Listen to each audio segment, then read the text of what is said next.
Meus irmãos e minhas irmãs, paz e bem. Nós celebramos hoje a memória de um santo que tem marcado muito o nosso tempo, São Pio de Pietrelcina, Padre Pio, um santo capuchinho, conhecido pela sua intensa espiritualidade, pela sua capacidade de acompanhar tantos filhos espirituais. É famoso o episódio que este homem, quando o cardeal Wojtyła foi visitá-lo ali no sul da Itália, ele profetizou que Wojtyła seria o Papa, e de fato foi João Paulo II. Era uma pessoa que, no encontro com penitentes, ele dizia o pecado das pessoas. Eu estive ali naquele santuário algumas vezes e tive contato com pessoas que já anciãos conviveram ou que conheceram pessoas que conviveram com o Padre Pio e que chegavam ali e que Padre Pio fazia um convite incisivo para essa pessoa mudar de vida, para essa pessoa vir se dedicar à sua obra, ser o seu companheiro. Então, diversos episódios assim. Entre outras coisas, Padre Pio recebeu os estigmas e os teve até o momento da morte. Então, que nós temos na história da igreja alguns santos que foram estigmatizados. São tantos. Alguns autores compendiaram a lista grande desses santos. São Francisco é um desses. São Francisco, ele teve os 5 estigmas, não somente alguns, e que os teve mesmo depois da morte. Na verdade, foi mais visto depois da morte do que antes. Padre Pio é um dos filhos de São Francisco.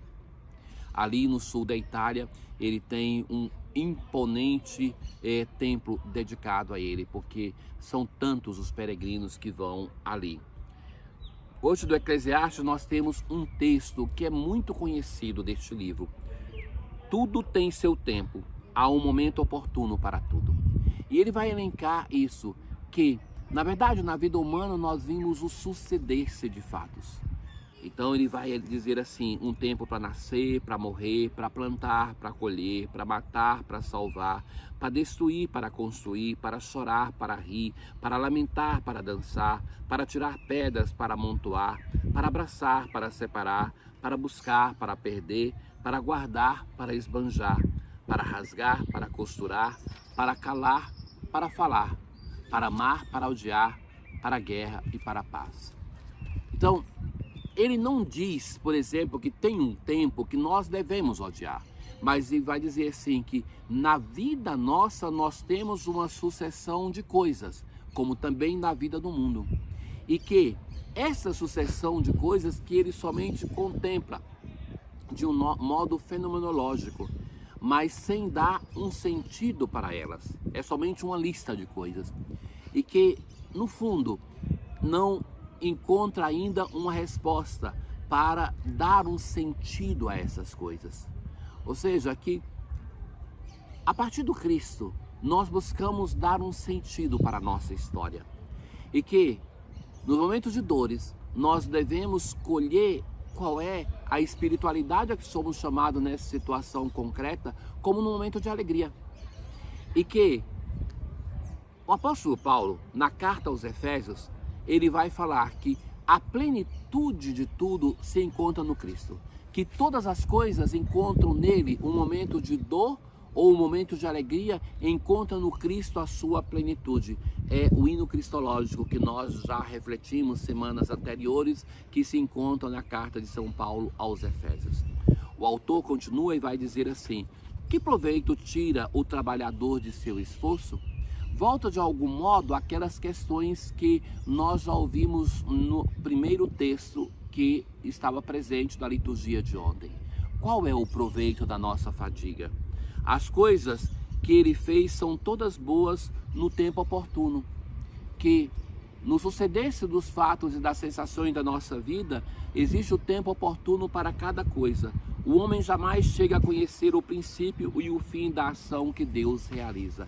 É Deus, o Senhor, que tem a história da humanidade nas suas mãos. É Deus que deve ser buscado. O tema do discernimento, que nós já aprofundamos anteriormente, é necessário para encontrar a que resposta de vida eu sou chamado nesse momento histórico da minha existência. A que resposta eu tenho que dar neste momento a que comportamento de existência sou chamado. Se nós não buscarmos esse discernimento, nós caímos numa angústia, numa ansiedade que nós não conseguimos sobreviver de um modo cristão, de um modo humano. Eu sou do parecer que não existe uma oposição entre a resposta cristã e a resposta humana que seja séria. Ou seja, que nós da nossa humanidade somos chamados a uma resposta plena. E para nós, a fé cristã não nos tira da nossa humanidade, mas planifica a resposta que nós devemos dar a Deus em cada momento da nossa existência. O Salmo 143, que nós hoje rezamos: bendito seja o Senhor, meu rochedo. É Ele o Senhor que é rochedo, que é amor, que é força, que é refúgio, que é libertador, que é fortaleza, que é abrigo. É nele que nós encontramos repouso, senão nós estamos inquietos. É meu escudo, é nele que espero. Que é o homem, Senhor, para vós? Porque Deus nos ama tanto. A nós que somos insignificantes, pensa o que é a terra diante do universo, mas o que somos nós diante da terra? Mas Deus nos ama. Como o sopro do vento é o homem, e seus dias são sombra que passa. Mas nós temos importância porque Deus nos ama, nos amou por primeiro, nos criou porque nos ama. Na aclamação ao Evangelho de hoje, veio o Filho do Homem a fim de servir e dar a sua vida em resgate por muitos.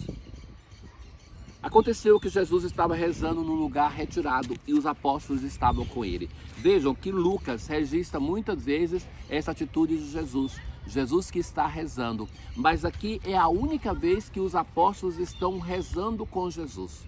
Se aprende a rezar rezando.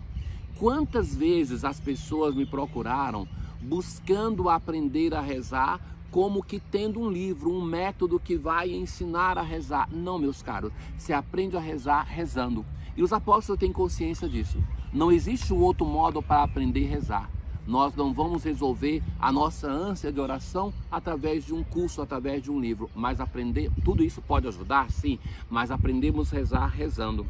Então Jesus lhes perguntou: quem diz o povo que eu sou?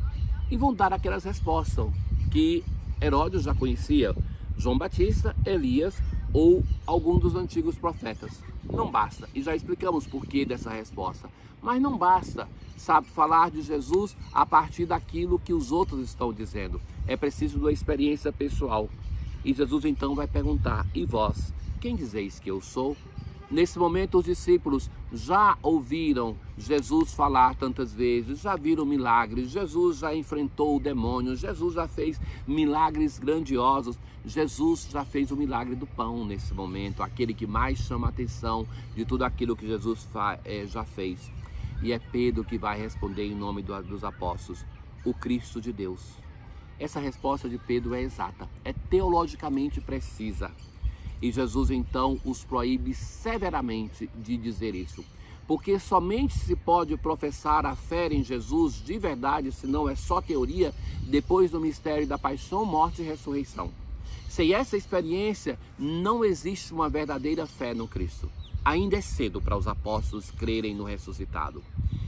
E então agora Jesus se aproveita desse momento para fazer um anúncio da paixão, aquilo que vai acontecer com ele. E vai dizer assim: o Filho do Homem deve sofrer muito, ser rejeitado pelos anciãos, pelos sumos sacerdotes e doutores da lei, e deve ser morto e ressuscitar no terceiro dia. Jesus anuncia a plenitude do seu mistério para que os apóstolos vejam que ele sim é o Cristo de Deus, mas que o Cristo de Deus só vai se manifestar na cruz, no mistério da sua paixão, morte e ressurreição. Ora, caríssimos, na oração de hoje nós assim rezamos: ó Deus, concedei-nos pelas preces de São Pio de Pietrelcina, a quem destes perseverar na imitação do Cristo pobre e humilde, seguir a nossa vocação com fidelidade e chegar àquela perfeição que nos propusestes em vosso Filho. Que São Pio interceda por nós para que nós possamos de fato seguir o Cristo crucificado, morto e ressuscitado. Tenham todos um bom dia. O Senhor esteja convosco, Ele está no meio de nós. Abençoe-vos o Deus Todo-Poderoso, o Pai, o Filho e o Espírito Santo. Paz.